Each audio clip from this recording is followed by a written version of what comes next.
Oke, halo Cita, selamat Halo juga, malam. Oke, malam. jadi Sobat Koko, nah kali ini kita bakal bincang-bincang dengan salah satu orang yang luar biasa ya, Mapres 1 UGM tahun 2022.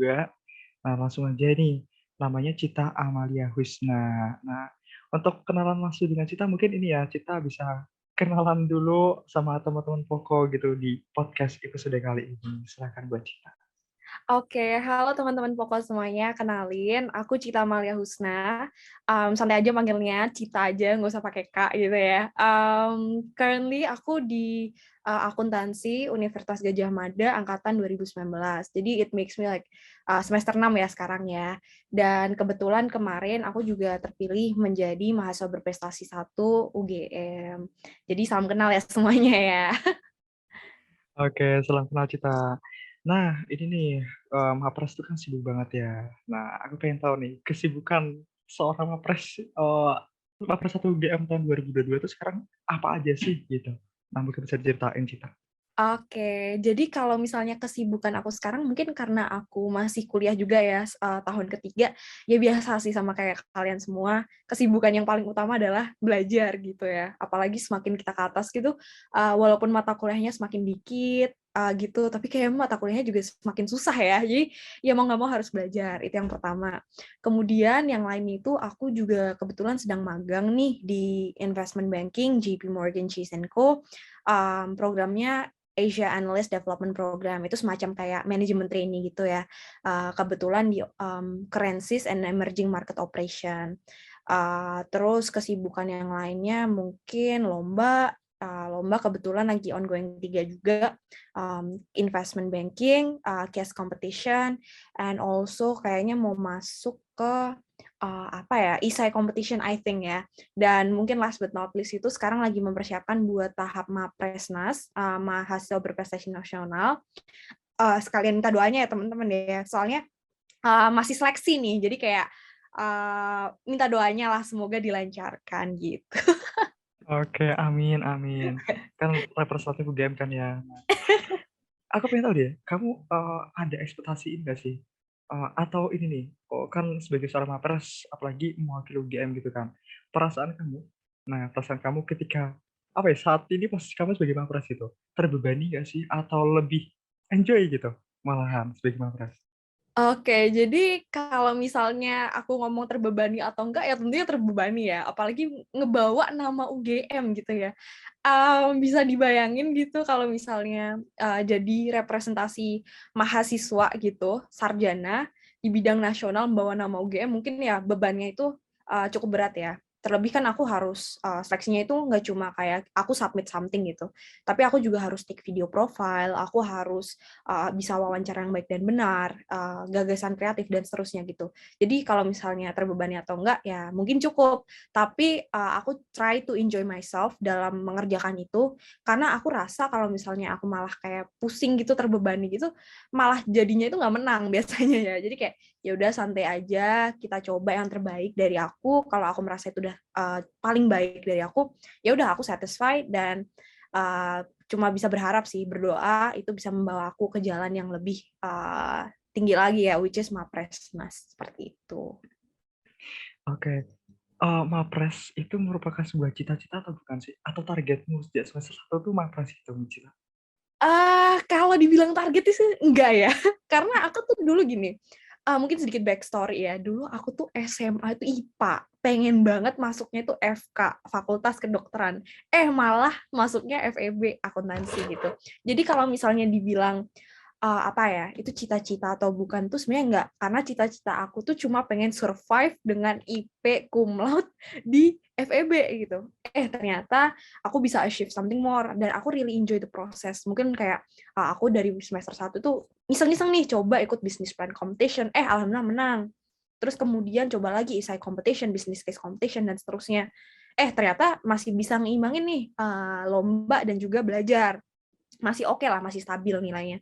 Dan aku juga ikut kegiatan lain nih, misal kayak apa ya, kita sebut aja kayak FEB Mengajar. Nah, FEB Mengajar tuh kayak kegiatan volunteer dan sebagainya, yang mana itu takes up di penilaian kriteria MAPRES. Oh, ternyata berguna juga ya aku ikut kegiatan volunteer, oh berguna juga ya aku ikut kegiatan lomba dan IP aku juga masih stabil dan seterusnya gitu. Jadi kayak kemarin dapat semua kegiatan yang dari semester 1 sampai 5 aku akumulasiin, itu ternyata bisa nih jadi penilaian di Mapresnas atau mungkin Mapres UGM gitu. Oh ya udah kita coba-coba aja dan ternyata alhamdulillah juara. Jadi itu bukan ekspektasi aku yang harus Mapres gitu, tapi lebih kayak ke untung nih sepertinya ada wadah nih buat aku bisa mempertunjukkan kalau aku tuh juga mampu, aku juga bisa gitu. Jadi ya coba-coba sih jatuhnya awalnya. Oke, tetap coba-coba dulu, terus ya ini ya kayak orang-orang bilang kan, awalnya coba-coba, lama-lama ketagihan gitu kan. Iya, bener. Oke, nggak capek po, istilahnya ngejar dari semester 1 gitu kan, yang awalnya coba-coba terus kan ini kan ya, motivasi itu kan muncul setelah kita berhasil gitu kan. Nah, mungkin awal-awal kita masih nyoba, terus berhasil, lama-lama ketagihan, sampai sekarang jadi mapan gitu. Nggak pernah ngerasa capek gitu ketika ngejar Ah, sesuatu? Mhm. kalau ngerasa capek sih kayak manusia itu nggak ngerasa capek ya. Oke. Ya itu apa ya? Kalau misalnya mungkin teman-teman pokok di sini juga paham gitu ya kayak kalian tuh punya demand buat diri kalian sendiri, punya goals gitu lah. Aku harus IP-nya segini, aku harus ini, aku harus itu, aku harus ini itu.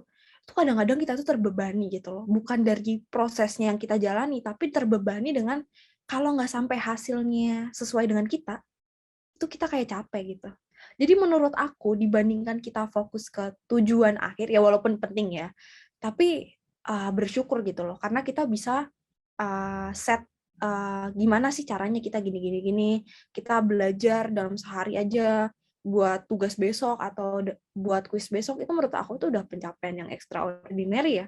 Nggak semua orang itu bisa di posisi kalian, nggak semua orang itu bisa melakukan nih. Jadi contohnya gini, banyak nih teman-teman aku yang kayak oke, goals aku ini, tapi cuma goals doang, tekad berjuang tuh nggak ada gitu.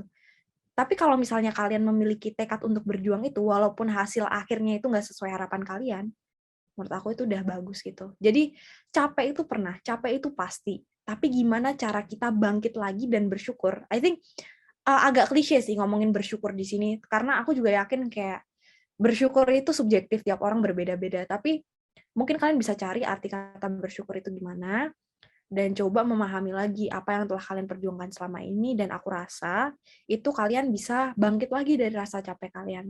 Capek sehari, 2 hari nggak masalah. Cuma yang harus diwaspadai, jangan sampai kalian tuh capek sampai berminggu-minggu, sampai demot yang banget gitu, sampai ngilang gitu, jangan. Gitu. Jadi take times boleh, tapi jangan sampai bounce back. Gitu. Oke, oke, oke, poin banget ya. Kalau ini nih, ketika kamu merasa capek, pernah nggak sih, atau problem solving yang kamu lakuin itu apa sih? Kayak entah itu jalan-jalan atau berhenti dari pekerjaan sementara untuk istirahat gitu. Nah, kalau ceritanya Oke. gimana sih? Mhm. Kalau dari aku sendiri itu, aku kan kebetulan juga run organization ya, jadi kepala departemen, jadi direktur gitu. Jadi mungkin aku juga bisa bicara dari perspektif aku ketika aku apa ya, run di organization biar anak-anak aku juga nggak capek gitu. Karena aku tahu setiap manusia itu pasti capek gitu. Aku juga biasanya itu butuh waktu sendiri, karena kebetulan aku agak recharging itu dengan diri aku sendiri gitu. Jadi nggak jalan-jalan keluar gitu. Jadi nonton Netflix lah, main sama teman lah, atau mungkin di rumah sendiri gitu, dan sebagainya gitu. Itu aku cara recharge myself gitu. Dan aku rasa tiap orang tuh beda-beda.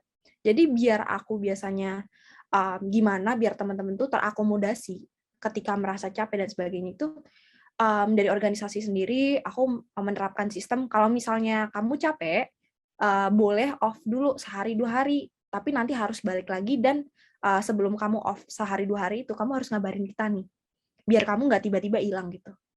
Gitu. Jadi kan organisasi apa gitu, kalian kan juga punya Nah, oke, kewajiban. oke. Nah, Iya, iya oke, oke. seperti itu. Sorry, sorry. Oke. Nah, kalau ini nih, apa ya, kalau ikutan kompetisi juga selain capek itu kan ada namanya resiko untuk gagal ya. Sorry banget kalau internetku ini unstable ya. Nggak Nah, apa-apa. oke, oke. Ada yang namanya sebuah kegagalan juga gitu. Ketika kami ikutan lomba, ada yang namanya kalah, ada yang namanya menang gitu. Pernah nggak sih Cita itu bahkan berturut-turut apa ya, gagal gitu dalam arti atau kalah dalam satu kompetisi gitu? Pernah sih, selain kompetisi, kayak kompetisi udah sering lah namanya gagal gitu, kayak, ya udahlah, makanan sehari-hari misal cuma sampai top 10, misal sampai top 5 atau bahkan nggak sampai top 10, nggak sampai final, semifinal gitu sering banget. Tapi ada kalanya aku tuh pernah gagal, dulu sebelum aku dapat magang pertama aku harus apply ke 26 perusahaan dan nggak lolos gitu loh. Jadi, mungkin kalian melihat aku yang sekarang kayak, "Wah, keren banget, Cita." Tapi I'm just a human gitu loh. Aku juga melakukan kesalahan, aku juga pernah gagal, sering bahkan gitu loh. Bahkan mungkin kalau dihitung-hitung lagi cumulatively, aku lebih sering gagal daripada aku sering menang gitu. Jadi, jangan takut lah teman-teman, aku aja sering gagal gitu, kan kita juga manusia gitu. Jadi mungkin ya gagal tuh biasalah. Oke. Pernah nggak sih ketika gagal itu ngerasa gagal gitu kan, apa ya, mungkin dalam arti masih kurang beruntung lah ya untuk melewati Mhm, proses itu gitu. betul. Pernah mengalami insecure atau burnout gitu dan problem solving-nya ketika kamu pernah merasakan itu apa gitu kalau Cita? Oke, jadi kalau misalnya feeling down gitu sering sih. Dulu sebenarnya, kalau sekarang udah kayak, ya udahlah terserah lah, udah emang jalannya Tuhan gitu, mungkin lama-lama udah ngerasa gitu. Tapi kalau dulu awal-awal nih, apalagi mahasiswa FEB mungkin tahu ya, yang teman-teman bisnis gitu. Kita kan biasanya punya LinkedIn, sering nih LinkedIn buat pamer-pamer lah, sebenarnya kayak, humble pamer gitu, "Oh, I'm proudly to announce I'm starting position at, aku baru aja menang, aku baru aja menghadiri conference ini, terpilih satu dari 2.000 mahasiswa," gitu. Jadi kayak, wah ngelihat itu juga lama-lama nge-scroll, aduh aduh capek nih, awalnya kayak gitu. Jadi feeling down, 1 tahun pertama, ya mungkin 1,5 tahun pertama lah aku di perkuliahan tuh feeling down tuh gampang sih, dan nggak bisa dihitung jari karena udah terlalu banyak gitu. Gimana aku bounce back itu, mungkin aku agak ekstrim ya levelnya ya, tapi aku bener-bener, delete LinkedIn. Mungkin dari orang-orang beda-beda, tapi kalau aku delete LinkedIn, aku fokus nih ngembangin diri, aku sendiri gimana. Nggak usah tuh lihat namanya Snapgram, LinkedIn gitu, udah jangan fokus ke diri kalian sendiri, goals kalian apa, caranya gimana, ya udah tujuannya itu kita fokusin. Nggak usah lihat orang lain, karena jalan orang lain in the end kan beda-beda tuh. Mungkin itu ya yang aku dapetin selama 3 tahun nih, 3 tahun aku kuliah, akhirnya aku juga bisa memahami dan ya buat diri aku sendiri jadi lebih baik gitu. Nggak usah terlalu terpaku sama orang lain, gitu sih. Oke. So, kalau bicara ini nih, tadi kan soal insekuritas ya. Nah, kalau soal ini nih, kembali ke masalah yang tadi, time management, kamu kan sibuk banget nih, ya kan? Nah, time management yang, istilahnya apa ya, bisa dijadikan sebuah contoh untuk banyak orang lain tuh, ada nggak sih kalau Cita? Oke, kalau time management aku tuh sebenarnya apa ya, aku tuh anaknya lebih suka, spontanitas. I don't know if that's even a word, but, kadang-kadang tuh aku kalau misalnya nih, dikasih tahu jauh-jauh hari itu malah biasanya nggak bisa dan sebagainya gitu. Biasanya aku lebih suka kayak, seminggu sebelumnya, 2 minggu sebelumnya itu dikasih tahu baru kayak, "Oh ya udah aku bisa set, jadwal," gitu. Tapi biasanya aku, time management aku mostly revolve around Google Calendar. Nah, itu kan murah ya, murah dan sebagainya gitu. Jadi biasanya aku ya udah kayak, oh ini aku ada kegiatan jam 7 sampai jam segini. Oh berarti aku nggak bisa diganggu. Terus kayak, oh aku mau belajar jam segini sampai jam segini ya berarti nggak bisa diganggu juga dan seterusnya gitu. Jadi tapi aku juga nggak apa ya bahasa Jawanya itu makdek gitu sama jadwal itu kayak ya kan namanya juga kadang diajak temen jalan, diajak, makan bareng keluarga gitu, ya udah kayak, ya udah santai aja, nggak usah terlalu terpaku. Pokoknya yang penting tanggung jawabnya itu ya selesai gitu. Ya walaupun jangan kalau misalnya jadi orang juga jangan mepet-mepet, ya H-3 deadline, ya udah harus kelar gitu, ya harus kayak gitu, kalau nggak disiplin sama diri sendiri ya bakal susah ke depannya, gitu sih. Pokoknya harus tegas lah sama diri kita sendiri, gitu. Oke, selain tegas juga ini ya, memberikan tentang fleksibilitasnya masing-masing juga ya. Jadi tiap orang punya punya, apa ya, problem solving masing-masing gitu kan ya. Iya betul. Mhm. Oke oke. Nah, mungkin terakhir nih Cita, karena kamu ngapres nih. Nah, untuk teman-teman yang mengejar titel Mapres juga, nah kan Mapres kan kompetisi kan ya. Nah, ada nggak sih tips-tips yang mungkin terdiri dari beberapa poin juga yang mungkin kita bisa sampaikan gitu ke teman-teman gitu. Nah, silakan. Ada nggak sih tips-tipsnya dari dari Mapres 1 UGM gitu? Apa ya, mungkin itu yang pertama lebih kayak ke masalah teknikal ya. Kan Mapres sendiri itu bukan cuma IP kamu bagus. Oke, IP kamu bagus. Kayak yang daftar Mapres juga IP-nya di atas 3,5 semua sih. Let's be real gitu ya. Pokoknya pastiin IP kamu di atas 3,5, stabil, jangan di bawah itu. Terus kemudian yang kedua itu cari-cari lomba, yang levelnya nasional maupun internasional. Ya bervariasi aja nggak masalah sih, tapi mungkin bisa kelompok, bisa individu gitu. Itu kan mencakup penilaian. Kemudian variabel lain yang ada di capaian unggulan Mapres itu kewirausahaan. Mungkin teman-teman bisa kayak inkubasi bisnis di universitasnya masing-masing, itu kan pasti ada. Bisa mulai tuh kewirausahaan karena itu juga masuk kriteria. Selain itu kegiatan volunteering juga masuk. Kalau bisa ikut kegiatan volunteering itu kan ada 4 ya. Sama satu lagi itu mungkin dari teman-teman yang sering ikut conference gitu, itu juga masuk tuh, tapi harus menurut aku levelnya minimal internasional, itu baru kehitung. Apalagi ya, kayak banyak banget. Selain itu kan udah teknikal tuh tadi. Terus teman-teman jangan lupa nih kayak belajar untuk presentasi. Belajar untuk berkomunikasi dengan baik, menjawab pertanyaan, question and answer, itu sangat amat penting. Kenapa? Karena kalau misalnya kalian nih, umpamain kalian punya ide yang bagus banget. Kan kalian disuruh bikin gagasan kreatif nih, udah punya ide yang bagus banget, tapi kalian nggak bisa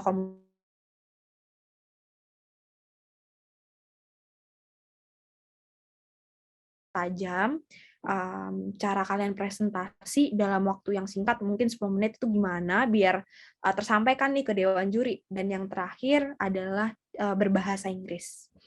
Karena bahasa Inggris itu jadi komponen utama nih biasanya buat Mapres.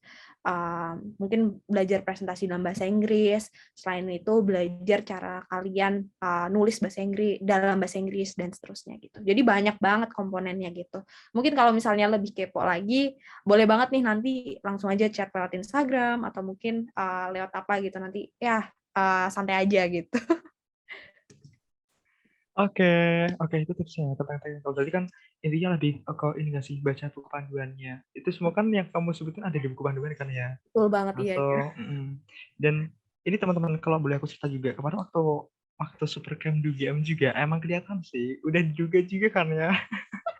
Ya udah duga gitu loh, oh ini mah persatunya besok gitu. Karena emang semua semua komponennya kita masuk gitu kan.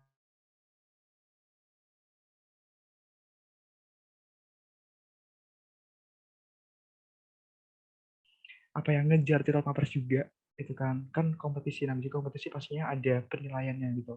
Lebih fokus ke capaian penilaian dibandingkan ya kamu mikirin hal-hal lain nggak masuk penilaian gitu. Terus sih. Sama ini ya, berarti dari semester 1 paling enggak ya udah ngumpulin ya gitu. Nggak Bener. nggak dadak-dadak gitu kan ya. Iya, kalau dadakan juga susah ya, kayak masa ikut lomba 20 langsung gitu kan, ya nggak Tidak mungkin. mungkin. Satu fakta, aku pengen tahu sih. Kamu pernah nggak sih ikutan lomba itu lebih dari 3 dalam satu waktu? Oh, pernah sih. Kalau boleh boleh cerita, pernah sih. Dan apa ya, kalau mungkin perlombaan FEB itu agak beda sama lomba-lomba fakultas lain gitu. Kalau fakultas lain tuh harus latihannya kan 6 bulan. Misal kayak moot court yang anak hukum, terus kayak ya pokoknya banyak banget lah yang harus latihannya lama. Tapi kalau FEB itu biasanya kita dapat case, suruh ngerjain selama seminggu, ya udah. Terus habis itu kayak nunggu pengumuman selama 2 minggu gitu, nanti final. Ya udah gitu, jadi kayak dalam jeda waktu 2 minggu gitu bisa ikut lomba lain gitu. Jadi jaga-jaga, misal nggak keterima, yang lomba itu ya kasih ada lagi. Oh, oke oke. Ya, nggak sekali lagi ini sih, berarti nggak ngerasa capek ya. Kan satu waktu banyak banget nih pikirannya gitu kan. Apalagi kamu kan di intern gitu kan. Nah, atau waktu mikir akademiknya gitu kan. So great sih. Oke Thank oke. you, thank you. Oke, tadi mungkin oke, Ilyas apa ya? Kalau teman-teman pengen jadi mapres kayak Cita berarti ya itu sih flow-nya paling nggak sama kayak Cita. Oke, mungkin tadi pertanyaan terakhir dari aku, Cita. So kita sudah lebih dari 20 menit, gitu kan ya. Oke, so teman-teman,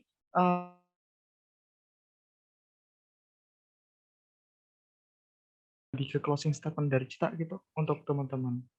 Oke, Silakan. mungkin closing statement dari aku sendiri tuh kayak apa ya, teman-teman jangan lupa untuk menggapai cita-cita karena walaupun ini terdengar sedikit apa ya, apa sekali lagi klise, tapi cita-cita teman-teman itu apa yang bisa bikin teman-teman bertahan sampai akhir gitu. Dulu aku juga nggak akan nyangka aku berada di posisi seperti ini karena ya dengan background aku dulu anak IPA ke jurusan sosum apa, tapi nggak ada yang nggak mungkin. Yang penting kalian berusaha. Kalau teman-teman mungkin kalau misalnya bahasa kasarnya, kalau misalnya teman-teman yang udah bisa itu sekali jadi, kita harus 2 kali jadi, ya udah lakuin 2 kali jadi gitu. Walaupun emang waktu itu jadi terkorbankan gitu. Pokoknya harus stabil nilainya juga, disiplin sama waktu, dan jangan lupa untuk jangan pernah menyerah. Gitu sih. Okay, that's the point. Oke.